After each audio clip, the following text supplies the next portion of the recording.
এই যে বেগুনের চারাটা আমি প্রতিস্থাপন করব, তার জন্য ওই যে নিচে কিছু যে বড় বড় ডালপালা দিয়ে দিছি, তার উপরে কিছু মাটি দিয়ে দিছি।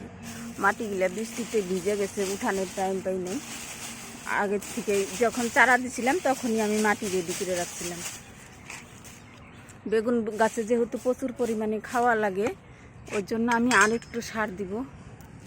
এই যে অনলাইন থেকে অর্ডার করছিলাম, কোনটা যে নিম খোল কোনটা যে হাড়গুঁড়ো আমি নিজেও বুঝতে পারতেছিলাম। এই যে সরিষার খোল নিছি, আর হলো ওই যে তামাক পাতার গুঁড়া, আর একটুখানি দিব ডিমের খসার গুঁড়া। বেগুন গাছে প্রচুর পরিমাণে খাওয়া লাগে, ওই জন্য আমি খাওয়ার দিয়ে দেবো বেশি করে, এগুলো দিয়ে দেবো। তারপরে এখন একটু মাটি দিয়ে দেবো। আগের থেকে তৈরি করা মাটি ছিল, বৃষ্টিতে ধুয়ে গেছে জন্য আমি আবার দিলাম। এবার মাটি দিয়ে নেব।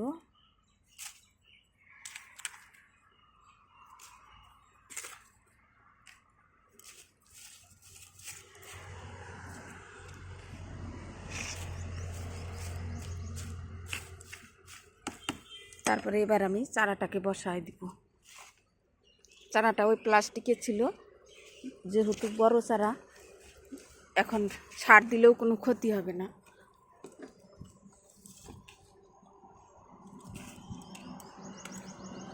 এভাবে দিয়ে আমি ভর্তি করে দিব মাটি দিয়ে। তারপরে জল দেওয়ার দরকার নেই, মাটিগুলা ভিজা আছে।